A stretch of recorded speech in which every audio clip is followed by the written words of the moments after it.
तो देखिए दोस्त, इस समय मैं आ गया हूँ सुप्रीम कोर्ट। यहाँ पे महमूद पराचा जी, यहाँ पे सब लोग को, मीडिया वालों को बुलाए थे। यहाँ पे हमें इलेक्टोरल बॉन्ड को लेकर जो कुछ बात करना है इनको, और देश को लोगों तक संदेश पहुँचाना है। तो देखिए पीछे बैकग्राउंड में यहाँ खड़े हैं महमूद पराचा जी, और हम बात करने की कोशिश।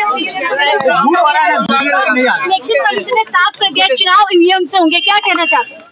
देखिए, इलेक्शन कमीशन इस वक्त जो पूरी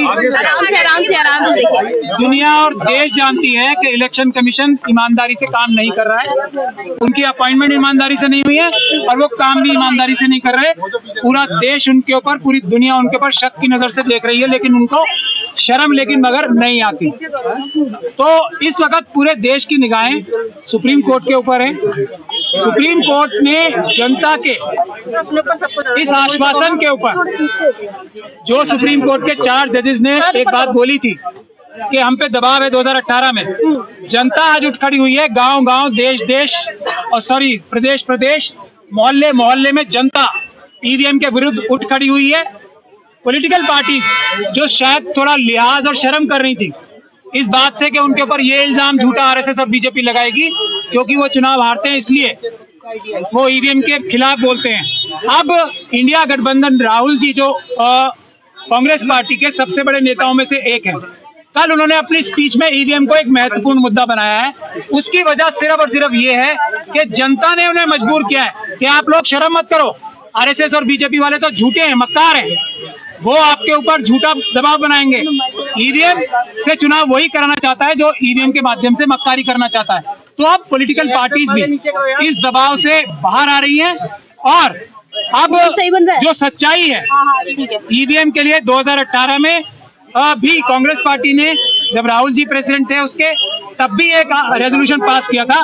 मैं दिग्विजय सिंह जी ने, जो ऑब्वियसली अपनी पार्टी के निर्देश पे, उदित राज जी ने, हमारे बाकी सब साथी, तो इनके नेतृत्व में अब जो ये ईवीएम मुक्त भारत अभियान शुरू हुआ है, हम लोग सब देश की जनता के आवाज पर अब इनके नेतृत्व में ही हम ये काम करने को तैयार हैं। क्योंकि आप ही लोग हमसे पूछते थे कि पॉलिटिकल पार्टीज कहाँ हैं, तो जनता ने पॉलिटिकल पार्टीज को मजबूर किया है कि वो इस ईवीएम नाम के धोखे से जनता को मुक्त कराएं। ये हर एक पॉलिटिकल पार्टी की जिम्मेदारी है, जो अब बड़ी पॉलिटिकल पार्टीज अपनी निभाने लगी है। मैं दिग्विजय सिंह जी से रिक्वेस्ट करूंगा कि वो 2 शब्द बोलें। सर, जो प्रेस कॉन्फ्रेंस होती है इलेक्शन कमीशन के, उसमें एक संजीदा सवाल पूछा जाता है ईवीएम को लेकर के, जवाब में इलेक्शन कमीशन शायरी में अंदाज में जो है विपक्ष को ही दोषी ठहराता है, क्या जवाब देगा? ऐसा आराम से यार, कैमरा एंगल तो बनने दो।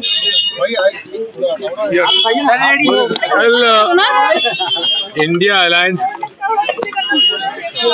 आम सभा में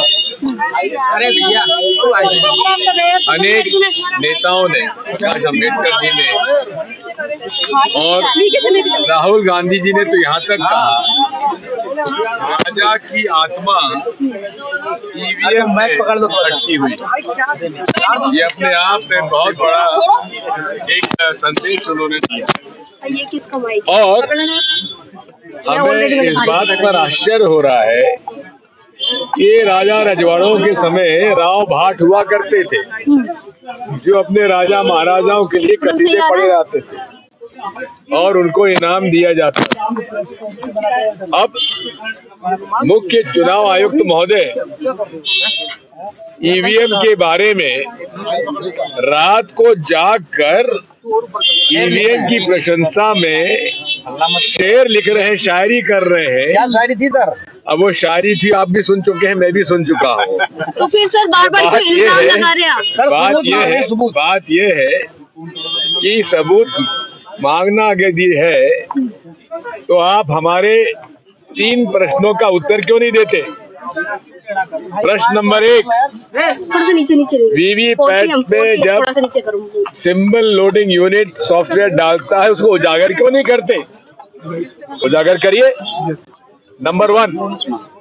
नंबर 2, हमारा प्रश्न ये है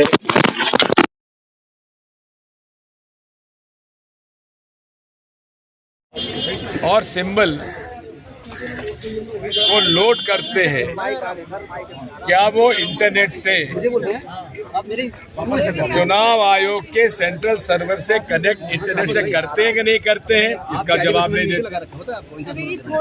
तीसरा हमारा सवाल है कि आपकी जो माइक्रो चिप है, जो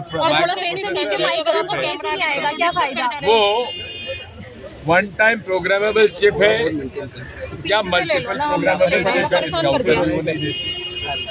FAQs दिखा देते हैं, FAQs में रटे वही वो जवाब आ जाते हैं। जो बेसिक हमारे प्रश्न है उनका उत्तर क्यों नहीं देते? हमारी मांग क्या है? सवाल तो 3 तो पूछ चुका, उसका जवाब क्यों नहीं देते? हम लोगों का केवल एक हमारा उद्देश्य है, हमारी एक मांग है, ये मेरा अधिकार है कि मैं जहां चाहूं वहां मेरा वोट जाए और हमारा वोट सही जगह रजिस्टर हो और उसकी गिनती हो। अब यही है कि 3 यूनिट है उसमें, बैलेट यूनिट, वीवीपैट यूनिट और कंट्रोल यूनिट। बैलेट यूनिट में कोई चिप नहीं होती है। बैलेट यूनिट में वोटर का संदेश बैलेट यूनिट से कहा जाता है वीवीपैट में। अरे वीवीपैट में क्यों जाता है? पहले कंट्रोल यूनिट में जाना चाहिए, काउंटिंग यूनिट में जाना चाहिए। वीवीपैट क्या है? वीवीपैट तो एक प्रिंटर है, इसलिए वीवीपैट को केवल प्रिंटर के रूप में यूज होना चाहिए। वोटर की मंशा बैलेट यूनिट से कंट्रोल यूनिट में जाना चाहिए, काउंटिंग यूनिट में जाना चाहिए और काउंटिंग यूनिट से संदेश वीवीपैट मशीन में यूनिट में जाना चाहिए, जो कि प्रिंटर मशीन है। अब हमको आप बड़ी कृपा करते हैं, जो 7 सेकंड के लिए दिखाते हैं, अरे दिखाइए मत, हमें वीवीपैट स्लिप हाथ में दे दीजिए, रसीद दे दीजिए, हम उसको फोल्ड करके बैलेट यूनिट में डाल, जो बैलेट बॉक्स होगा उसमें डाल दे, डब्बे में डाल देंगे। इसमें आपको कोई दिक्कत ही नहीं है। वीवीपैट अगर voter verifiable audit paper trail है तभी वोटर ये वोट ठीक हो रहे हैं, वरना ईवीएम के समर्थन में एक भी जजमेंट कोई भी किसी भी हाईकोर्ट की, किसी भी सुप्रीम कोर्ट की है ही नहीं। और सुब्रमण्यम स्वामी साहब की जजमेंट का खुलेआम उल्लंघन इलेक्शन कमीशन कर रहा है, इसलिए ये अपराध है और अपराध की सजा उन्हें मिलेगी। अब मैं उदित राज जी से ये गुजारिश, सवाल बाद में उदित राज जी से गुजारिश कर रहा हूँ कि ये सभी पॉलिटिकल पार्टीज की तरफ से आश्वासित करें, दिग्विजय सिंह साहब भी और उदित राज जी भी, के ईवीएम के खिलाफ और पेपर बैलेट के पक्ष में सभी पॉलिटिकल पार्टीज अपने मैनिफेस्टो में रखेंगे और उसके अलावा बिल्कुल चुनाव आयोग के खिलाफ हम लोगों के साथ, जनता के साथ आगे रहकर ईवीएम का विरोध करेंगे। धन्यवाद पराशर जी।